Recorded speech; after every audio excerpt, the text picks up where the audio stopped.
Concept అనేది మన ఇప్పటి నుంచి మన తరతరాలుగా అంటే మన యోగులు నిర్ణయించే ఈ కార్యక్రమం ఇదొక ఈ ప్రోగ్రామ్ మంచి ప్రోగ్రామ్. సో ఈ ప్రోగ్రామ్ మనం ప్రతిరోజు ఒక అలవాటుగా అంటే దీన్ని ఏదో ఇప్పుడు వస్తున్నాం పోతున్నాం చేస్తామనే తీరులో కాకుండా ఇది రోజులో మన బాగా బాగా మంచి చాలా యాక్టివ్గా ఉంటుంది అన్నమాట ఈ ఆరోగ్యం యోగా ప్రోగ్రామ్. సో మనం యోగా సార్ని ఈ కార్యక్రమాన్ని ప్రారంభించవలసిన కోరుతున్నాం. ఆర్టీఓ గారిని వేరే అవసరం కోరుతున్నాను. ఈ కార్యక్రమం కాస్త బ్రీఫ్ చేయవలసిన కోరుతున్నాను. గౌరవనీయులు మున్సిపల్ కమిషనర్ గారికి, యోగా గురువు గారికి, శ్రీ వెంకటరామరెడ్డి గారికి, అలాగే ఇక్కడ పార్టిసిపేట్ చేసినటువంటి స్త్రీ పురుషులందరికీ, పిల్లలకు, అలాగే యోగా సాధన కమిటీ సాధకులకు, మన వెంకటరెడ్డి గారికి, మేనేజర్ గారికి, ఇంకా అందరికీ కూడా నమస్కారములు. మనకు చాలా టైం వేస్ట్, చిన్న చిన్న పనులతోనే మనం గడిచిపోతుంది. టైం అంతా కూడా చాలా టైం వేస్ట్ అయిపోతూ ఉంది. ఈ రోజుల్లో ఏమవుతుందంటే మనం అందరం చేసిన ఒకసారి సెల్ పట్టుకున్నట్లయితే గంటలు గంటలు దాంట్లో టైం గడిచిపోతూ ఉంటుంది అనేక ప్రోగ్రామ్స్. కానీ దానివల్ల నష్టం ఉంది.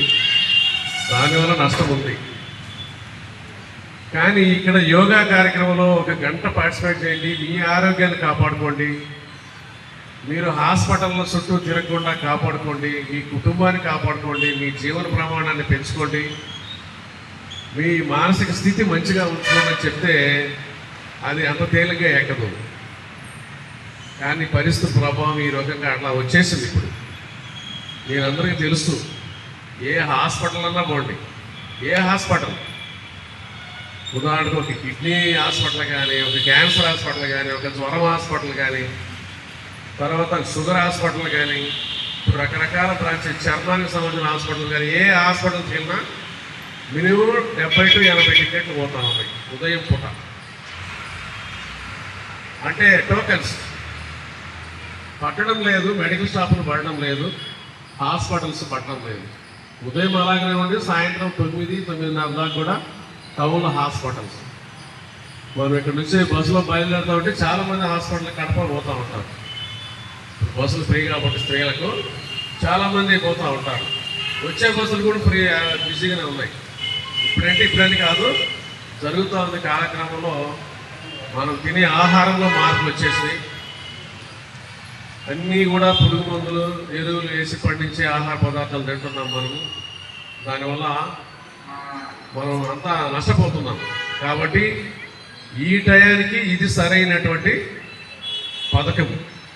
ఇప్పుడు గవర్నమెంటే సాక్షాత్తు మన ప్రధానమంత్రి గారికి వారే దీన్ని ప్రవేశపెట్టారు. 12 సంవత్సరాల నుంచి వారు మన ఆయుష్మాన్ అని ఒకటి సెంట్రల్ గవర్నమెంట్లో స్కీమ్, ఒక శాఖ ఉంది.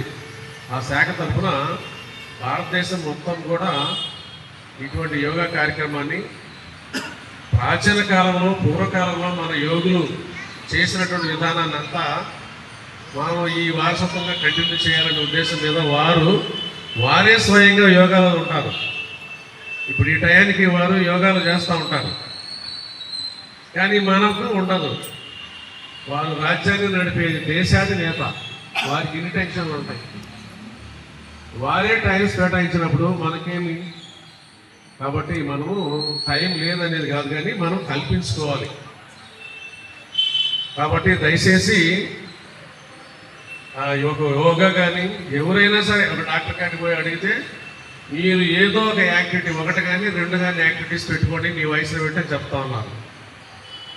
మీరు కూడా అనుభవం అయి ఉంటుంది, అందరికీ కూడా తెలుసు. అది ఒక యోగా కానీ, ఒక ప్రాణాయామం కానీ, ఒక బ్రిస్క్ వాకింగ్ కానీ, ఒక ఈత కానీ, ఒక జాగింగ్ కానీ, ఒక ఇది మన ఫుట్బాల్ కానీ, బ్యాడ్మింటన్ కానీ, కబడ్డీ కానీ, ఏదో ఒక యాక్టివిటీ శరీరాన్ని